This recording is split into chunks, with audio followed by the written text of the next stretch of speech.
Anyone who signed up to get yours can see them, and it sort of rolls up your screen like a transcript of a global cocktail party. And I actually started to realize once I had a few thousand followers, I'm like, I could really use this. And so, for example, one time I was at the airport and I tweeted, we're flying to San Diego for winter break with the grandparents, Legoland for our 4-year-old. And all these people started writing to me like, oh, San Diego, you should eat here. You should take the kids here. And one guy said, oh, that's great. I run a hot air balloon company in San Diego. You should bring your family over for a hot air balloon ride. And so,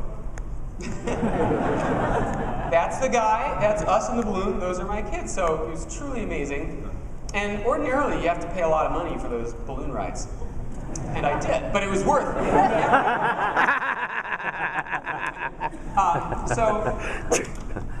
Then one day at a conference, I was trying to demo Twitter in front of the audience to show how it works. And I said, like watch this. It's like real-time, instant feedback from all over the world. This has never really been possible before. Let me give you an example. So I typed, I need a cure for hiccups right now. And sure enough, in 10 seconds, responses started flooding back. And this is when I learned a key thing about Twitter.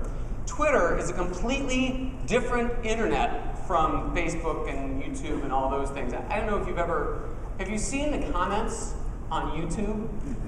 It's like, what kind of half-wits? I mean, it's like, that's so gay. Yeah, well, you're a gay tar. You know,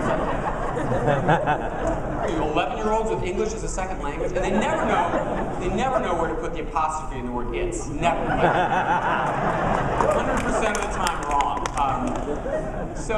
But on Twitter, it's very different. I recently found out average age 35, average income $75,000. It's a much more literate, clever crowd. So the answers that came back from this hiccup experiment were like, simple, just hold your breath till Windows 7 is released. Check out your 401k, that should scare the hiccups right out of you. There's got to be something in the App Store for that, by the way. And I take large sips of bourbon. It doesn't stop the hiccups, but I stop carrying them. So I came home from that talk and told my wife about this, and like without batting an eye, she's like, you know what you should do? You should ask a question like that every night and put the funniest results in a book. I don't know what this is. Universal wife gesture. And so, sure enough, there it is, available at fine bookstores. But I'm not here to hawk books. I did think I would illustrate the power of crowdsourcing by showing you a few examples from the book. So I said, compose the subject line of an email you really, really don't want to open. And they were like, to my former sexual partners.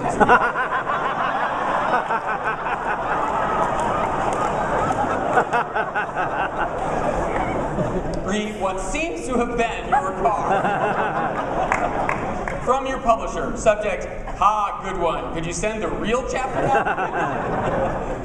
Or I like this one. Invent a Chinese proverb that sounds authentic. And they sent back, a pig with a cold still makes good meat.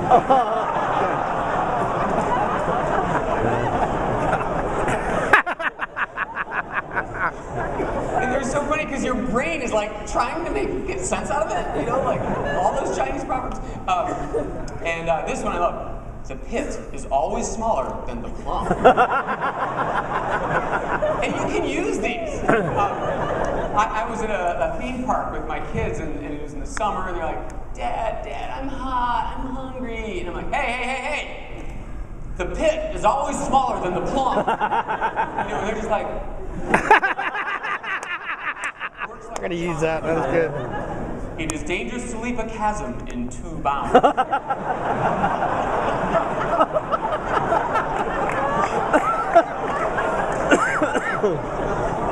That can apply to any number of situations, although none come to mind. Add 1 letter to a famous person's name.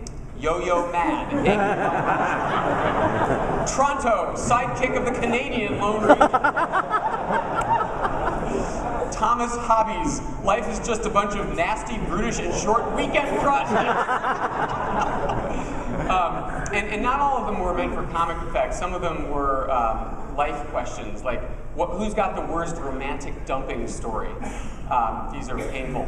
Valentine's, candles, chocolate, champagne, soft kisses, searching my eyes.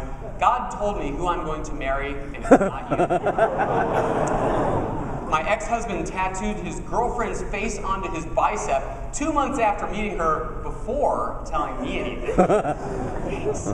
My girlfriend was showing me an appointment book she got for Christmas. Scheduled in for that day was Break Up with Jay. That's my name. But my favorite of all, the one that still makes me break out laughing in the middle of the night, make up a prequel for a famous movie. Mr. Smith, MapQuest's Washington. Snakes in the terminal. There goes Private Ryan. I hope he'll be okay. And my personal favorite, the one that should have been on the cover of the book, we're running low on Mohicans.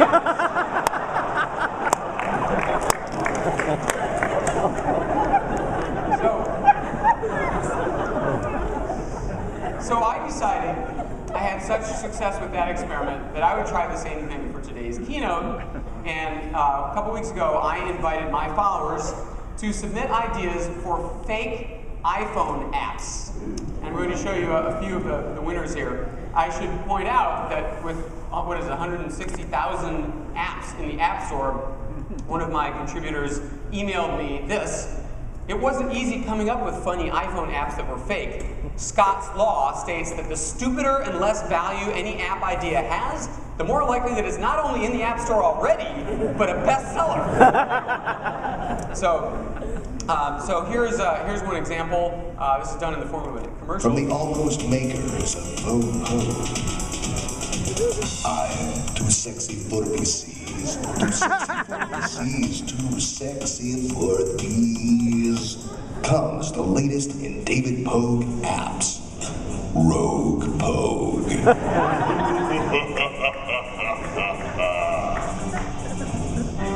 Choose from a new set of devilish Pogue catchphrases. Not the same. Not the same. Feeling evil, booked into Windows. And no one will ever bite. Dress David in your favorite dark attire and alter the pitch of his genuinely evil laugh.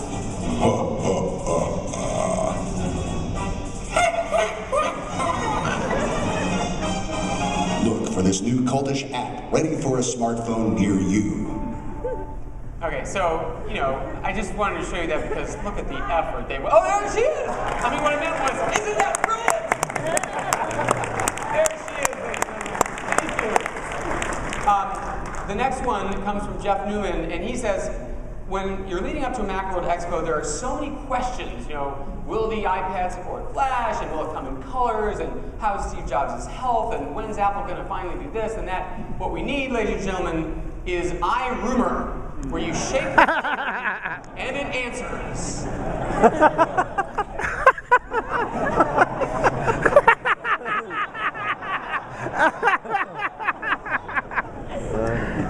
Next, we have Seamer. The concept here is that you know how the Palm Pre and the Google phone have started this idea of consolidation. If you keep calendars in Outlook and Google, they will both be added to the same calendar on the phone, or if you keep your address books on Yahoo and Outlook or Facebook, it'll combine address books. Well, Seamer takes this concept to an entire new level. You feed it your calendar, your address book, your personal preferences, and the thing takes over your entire social life. Sends responses for you, orders products, your girlfriend's birthday is coming up, it knows her preferences, it does the ordering, automatically emails her 5 best friends, arranges a party for her, and you just have to sit back and enjoy. So, some very nice screenshots. Finally, Scott Squires, the author of the above-mentioned quote, frustrated by the difficulty of coming up with a new idea for an app that hasn't been written, thought of those times when you're stuck in line at the Department of Motor Vehicles or in line at the airport security station, and he thought what we really need